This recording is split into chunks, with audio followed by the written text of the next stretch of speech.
Hi guys! Welcome to Isabela State University Campus at kasama ko ngayon ang aking sister na si Sister Joanne.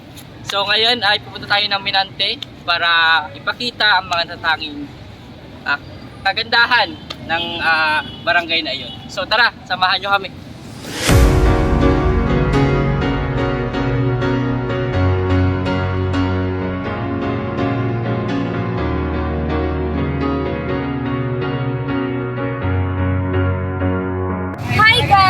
So ngayon, nandito na tayo sa Minante Uno. Ngayon, kailangan nating pintuin at hanapin kung ano ang pinagmamalaki ng barangay na ito. Sa tara, samahan niyo kami. Barangay Minante at makapanayan namin sila kuya ng tricycle driver. Kuya, ano pong sa tingin nyo ang may pagmamalaki ng Minante? Mabait ng mga tao. Mabait po. Sige. Nahimik po yung ekonomiya po. Saan po mayaman ang Minante?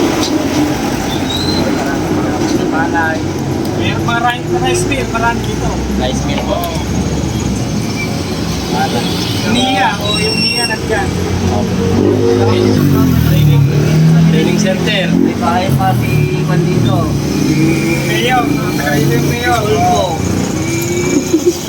Manang Mayor. Si Ate Maricol. At saka sa Perpetual. May bangko rin dito. Iko pa. Ano po sa tingin nyo dapat gawin ng mga tao dito sa barangay? Punta sila sa amin kasi dito mababait ang mga tao. Pag fiesta, may mga artista, maraming palaro, maraming pakulo, maraming panood.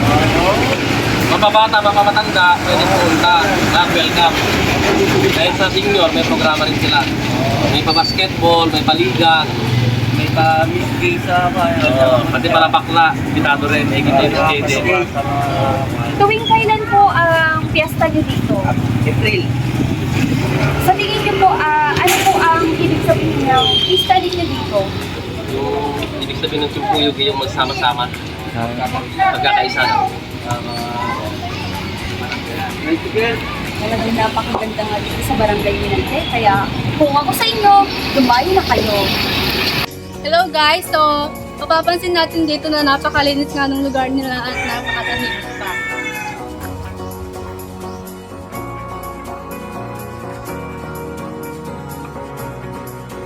So ngayon naman po pupunta tayo ng barangay para mangalap pa na ibang impormasyon dito sa barangay Minante.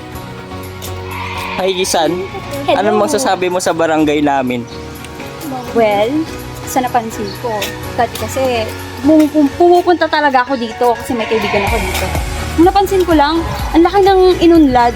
Kasi sa tingin mo, itong kalsada na to, Dating luba. dating lubak-lubak eh. Ngayon tignan nyo. Makikita nyo sa video Pakita natin.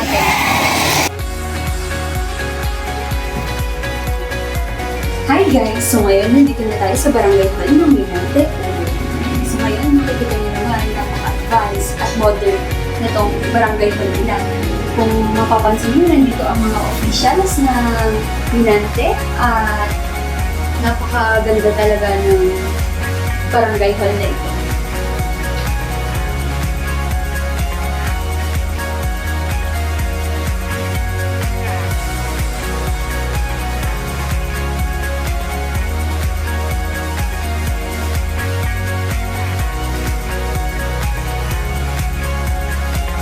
So nandito po tayo ngayon sa office ni Kapitan at pinayagan po nila tayo mag-video. Ito po.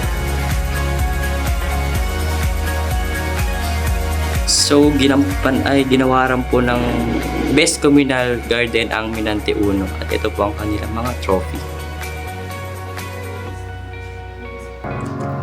So ngayon, tapos naman na tayo sa barangay hall ng Minante Uno. Ngayon naman, samahan nyo kami kung saan dito nahuhubog ang mga estudyante ng Minante Uno. So paano nga hindi magagawaran ang Minante na Best Communal Garden? Makikita nyo pa lang dito sa Minante Uno, wala pa tayo sa research. Grabe. Kung makikita nyo pa lang kanilang garden dito.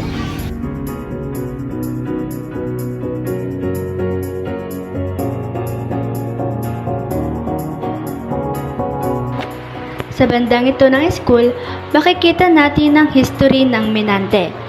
Alam nyo ba na noong 1900, ang Barangay Minante ay dating tinatawag na patot, na ibig sabihin ay helpful o matulungin.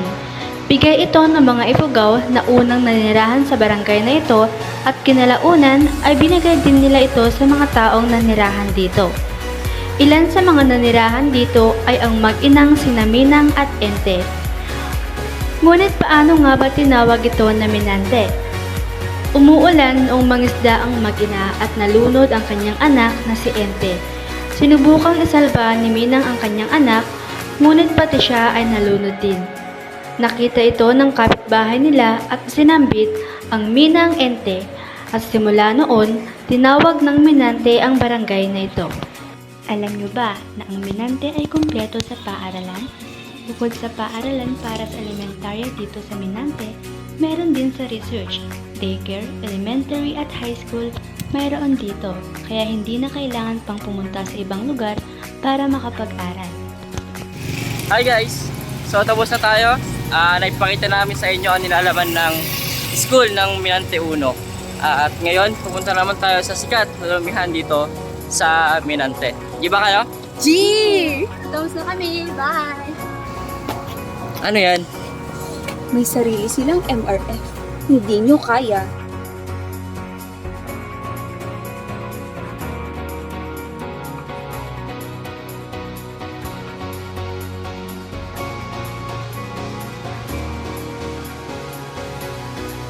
Ano mo sasabi niyo sa pansit ng Minante? Sarap! Saan tayo punta ngayon? At ngayon, nandito naman tayo sa Buka.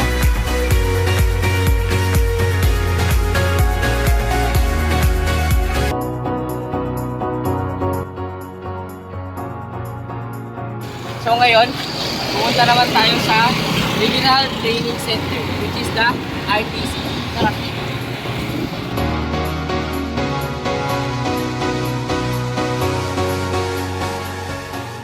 Mahalaga na tutukan natin ang pagpapalaganap ng kaalamang kultural at patuloy na ipaalala sa ating mga sarili at iba pang tao ang kahalagahan ng ating mga tradisyon. Sa pamamagitan ng pagpapanatili at pangangalaga sa ating kultura, maipapakita natin ang dangal sa sarili at bilang isang bansa. Naway manguna tayong lahat sa pagbabagong ito at maging isang halimbawa ng pagmamahal at pagpapahalaga sa ating kultura. Magkakasama nating malalabanan ang paghiya ng ating mga pinagmulan at magiging saksi tayo sa pagbabago at pag-unlad ng ating bayan.